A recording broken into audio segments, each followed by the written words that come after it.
एक बार फिर से आप सभी का स्वागत है। हम अध्ययन कर रहे हैं गलातियों के नाम पौलुस प्रेरित की पत्रिका। अब समय है कि हम उसके चौथे अध्याय पहले वचन से आगे का अध्ययन करें।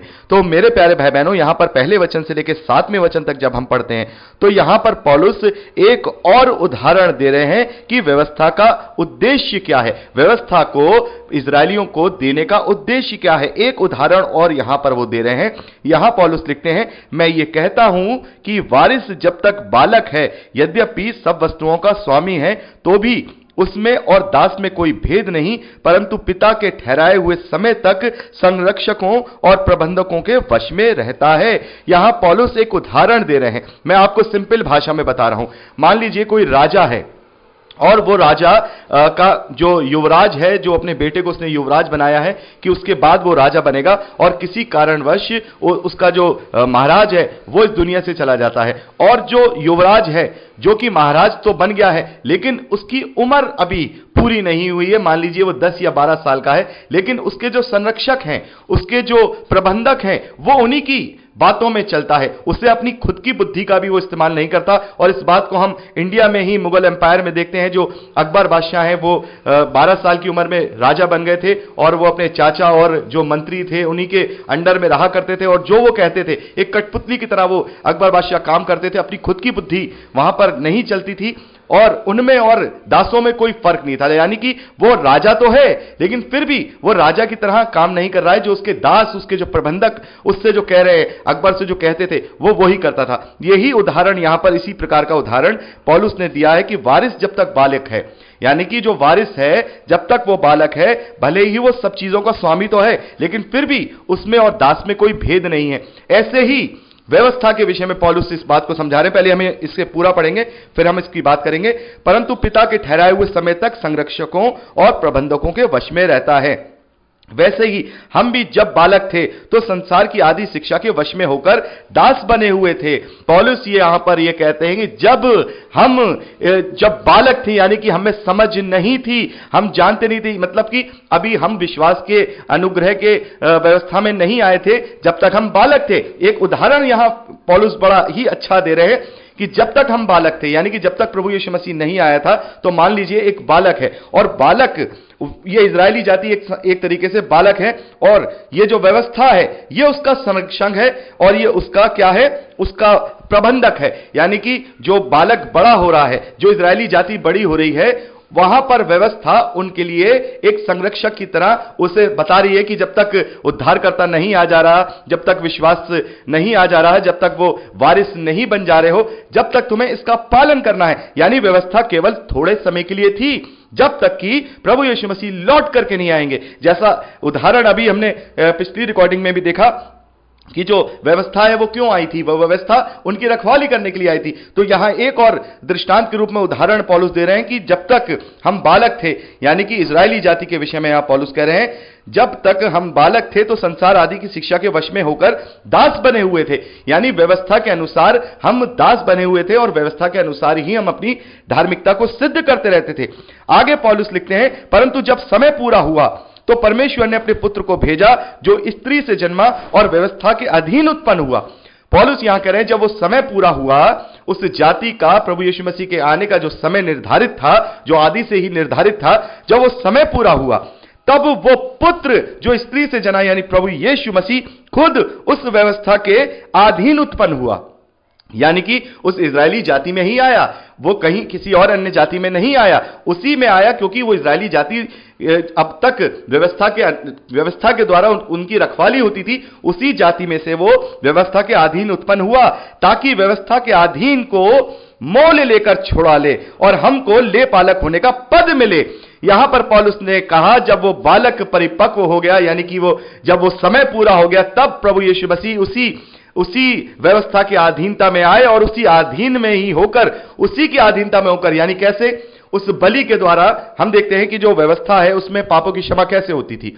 पापों की क्षमा बलि के द्वारा होती थी। होम बलि है, मेल बलि है, पाप बलि है, ये चढ़ाया जाता था, और वहां याजक के द्वारा पश्चाताप किया जाता था, तब उसके पापों की क्षमा होती थी। यहां पर प्रभु यीशु मसीह ने उसी व्यवस्था में ही व्यवस्था को खत्म नहीं किया, क्योंकि व्यवस्था प्रभु परमेश्वर के द्वारा ही दी गई है, व्यवस्था को खत्म नहीं किया परमेश्वर ने, प्रभु यीशु मसीह ने भी व्यवस्था को खत्म नहीं किया, पूरा किया। जैसे कि हम मत्ती के सुसमाचार में पढ़ते हैं 5वें अध्याय उसके 17वें वचन में पढ़ते हैं कि प्रभु यीशु मसीह कहते हैं, ये ना समझो कि मैं भविष्यवक्ताओं और जो व्यवस्था है उसको लोप करने आया हूं। मैं लोप नहीं करने आया, उसे पूरा करने आया हूं। और उसी व्यवस्था की अधीनता में ही प्रभु यीशु मसीह ने, उस व्यवस्था की अधीनता में ही हमें क्या कर दिया, मुझे और आपको मोल ले लिया अपने लहू के द्वारा, अपने बलिदान के द्वारा।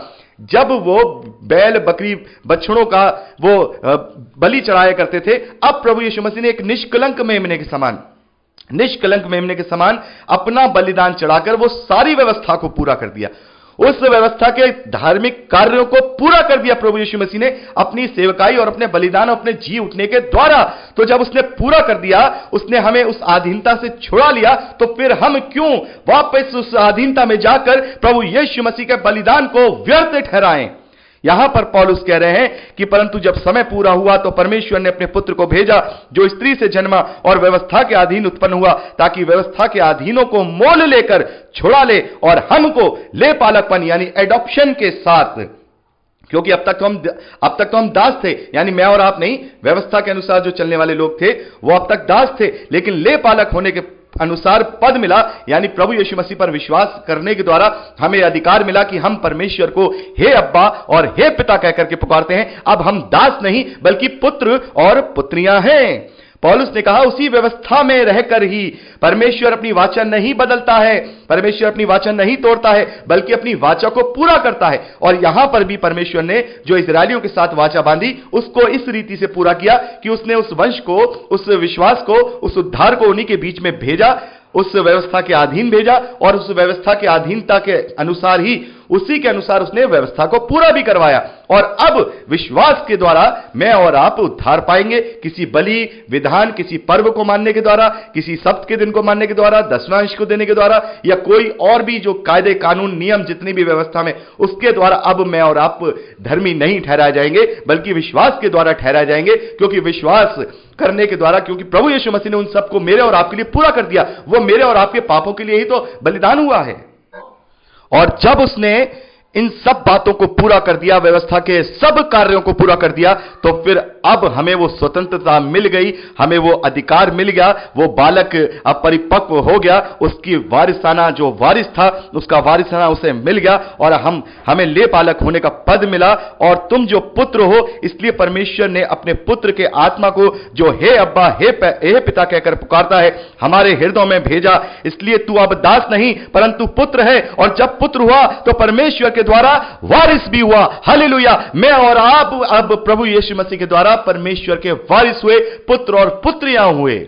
अब हम में कोई दास नहीं है, हमें उस आत्मा को दिया गया जो पवित्र आत्मा के रूप में हमें दिया गया है, और उस पवित्र आत्मा की सहभागिता के अनुसार ही हमें वो एडॉप्शन का आत्मा दिया गया है, हमें ले पालकपन का आत्मा दिया गया है, गोद लेने का आत्मा दिया गया है। प्रभु यीशु मसीह के विश्वास करने के अनुसार अब हम दास नहीं रहे, अब हम परमेश्वर के दास या गुलाम नहीं है, अब हम उसकी संतानें बन गए हैं।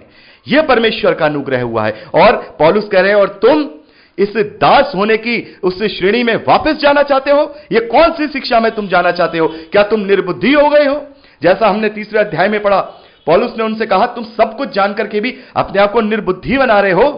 तुम्हें इतना बड़ा अनुग्रह तुम्हारे सामने खड़ा है, इतनी बड़ी आशीष तुम्हारे सामने खड़ी है, उसको छोड़ तुम वापस दासवत्ता के गुलामी में, उसके जुए में जुटना चाह रहे हो?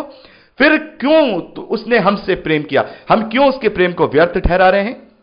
तो यहां पौलुस कहते हैं कि जो कोई भी व्यवस्था का पालन करना चाहता है वो प्रभु यीशु मसीह के उस बलिदान को व्यर्थ ठहराता है। और मैं भी हमेशा यही कहता हूं कि यदि कोई ये हमसे कहे कि व्यवस्था का पालन हमें करना है, व्यवस्था का पालन हमें अपने जीवन में करना है, तो कहीं ना कहीं हम ऐसा करके प्रभु यीशु मसीह के उस बलिदान को व्यर्थ ठहरा देंगे। क्योंकि उसका प्रेम जो हमें सेंत मेत में मिला है, उसका अनुग्रह जो हमें सेंत मेत में फ्री ऑफ कॉस्ट मिला है, वो हम उसको ठुकराएंगे, उसके प्रेम को ठुकराएंगे और इनकार करने वाले होंगे। और प्रभु यीशु मसीह कहते हैं जो इनकार करेगा, जो इनकार करेगा वो दोषी ठहराया जा चुका है। तो जो कोई व्यवस्था के कामों को अपने जीवन में लेके आएगा तो एक तरीके से प्रभु यीशु मसीह का इनकार करेगा, क्योंकि फिर वो उसके अनुग्रह को समझ नहीं रहा है। तो इसीलिए पौलुस कह रहे हैं कि अब जब हमें अनुग्रह मिल गया है, हमें विश्वास की धार्मिकता मिल गई है, विश्वास के द्वारा हम अब परमेश्वर की धार्मिकता बन गए हैं, तो फिर हम क्यों वापस गुलामी के जुए में जुते। या 7वें वचन में पौलुस लिखते हैं, इसलिए तू अब दास नहीं परंतु पुत्र है, और जब पुत्र हुआ तो परमेश्वर के द्वारा वारिस भी हुआ है। तो पौलुस ने यहां बहुत ही अच्छी तरह से 2 उदाहरण देके हमें बता दिया कि व्यवस्था का उद्देश्य क्या था। व्यवस्था का उद्देश्य केवल इतना था कि जब तक प्रभु यीशु मसीह ना आए, देहधारी ना हो, तब तक वो इजरायलियों के लिए रखवाला बनके उनकी धार्मिकता को सिद्ध करे और मेरे और आपके लिए वो शिक्षक बने। लेकिन शिक्षक हम शिक्षक के अधीन नहीं है, हम व्यवस्था के अधीन नहीं है, वो केवल हमारा शिक्षक है। हम ये जान सकते हैं कि क्या क्या हुआ, क्या क्या परमेश्वर के ग्रहण योग्य है, क्या क्या परमेश्वर के ग्रहण योग्य नहीं है। लेकिन हम अपना जो जीवन है वो व्यवस्था के अनुसार नहीं बल्कि आत्मा के अनुसार चलाएंगे, आत्मा की अधीनता में चलाएंगे, क्योंकि आत्मा स्वयं मुझे और आपको मार्गदर्शन देता है। वो स्वयं मुझे और आपको बताता है कि क्या परमेश्वर के विरोध में है और क्या परमेश्वर के ग्रहण योग्य है। अब हम किसी लिखित व्यवस्था के अधीन नहीं है, हम किसी लिखित नियमों के अधीन नहीं है। हम केवल अपने जीवन को पाप रहित जीवन बनाने के लिए अपने आप को प्रयासरत करेंगे और हम ये कोशिश करेंगे अपने जीवन को जब जिएंगे कि हम प्रभु यीशु मसीह के चरित्र को, उसके स्वभाव को, उसके चाल चलन को अपने जीवन में ग्रहण करें, नई सृष्टि बनकर हम अपने जीवन को जिएं। जैसे कि पौलुस ने यह साफ लिख दिया है रोमियो की पत्री 6 अध्याय में कि क्या अब हम पाप करते रहें कि अनुग्रह बहुत है। क्या हम ये सोचे कि हम पर अनुग्रह हो गया, विश्वास के द्वारा हम धर्मी ठहर गए, तो क्या अब हम पाप करते रहें? कदापि नहीं, कदापि नहीं, कदापि नहीं। पौलुस ने वहां लिखा है कदापि नहीं, क्योंकि जब हम प्रभु यीशु मसीह के साथ, पुरानी सृष्टि के साथ, पुराने मनुष्य तत्व के साथ गाड़ दिए गए, मर गए, तो फिर अब हम उसमें होकर आगे से पाप क्यों करें? क्योंकि अब हम नई सृष्टि बन गए हैं। अब हमारे अंदर कोई बेकार वस्तु वास नहीं करती, अब हमारे अंदर पवित्र आत्मा वास करता है। तो पौलुस ने यह कहा कि क्या तुम नहीं जानते कि जितनों ने मसीह का बपतिस्मा लिया उसकी मृत्यु का बपतिस्मा लिया? यह बात हम पढ़ चुके हैं। तो यहां पर अब हमारे अंदर अच्छी वस्तु वास करती है। वो अच्छी वस्तु हमें पाप से भी बचाती है, वो अच्छी वस्तु हमें सामर्थ्य भी देता है। वो अच्छी वस्तु जो परमेश्वर का आत्मा है, पवित्र आत्मा है, वो हमें सामर्थ्य भी देता है, वो हमें सहभागी भी होता है हमें, और वो हमें मार्गदर्शन भी करता है, और हम पापों के कारणों से बचे रहते हैं। तो यहां जब हमें इतना बड़ा अनुग्रह मिल चुका है, इतना बड़ा पद मिल चुका है कि अब हम उसे हे अब्बा और हे पिता कहकर के पुकार सकते हैं। तो यहां पौलुस कह रहे हैं कि अब हमें व्यवस्था के किसी भी आडंबर में फंसने की जरूरत नहीं है। व्यवस्था केवल हमारे लिए शिक्षक है, हम उसको शिक्षक के रूप में ही लें, उसके अधीन ना हो, क्योंकि अधीन होने के कारण हम परमेश्वर प्रभु यीशु मसीह के अनुग्रह और उसके बलिदान को हम क्या करेंगे? व्यर्थ ठहराएंगे। तो मेरे प्यारे भाई बहनों, यहां पर हमने 4था अध्याय उसके 7वें वचन तक का अध्ययन किया, और अब 8वें वचन से आगे का अध्ययन हम परसों करेंगे। और परसों मैं कोशिश करूंगा कि मैं ये पूरा गलातियों की पत्री जो है इनको कंप्लीट कर दूं, क्योंकि इसके बाद 5वां अध्याय भी छोटा ही है और 6ठा अध्याय भी छोटा है। तो मैं कोशिश करूंगा कि परसों मैं गलातियों की पुस्तक को कंप्लीट कर दूं, और अगर नहीं भी होता है तो फिर इस हफ्ते में तो हम कंप्लीट कर ही देंगे। तो प्रार्थनाओं में याद रखिएगा। प्रभु आप सबको बहुत आयत की आशीष दे। Praise the Lord. जय मसीह की।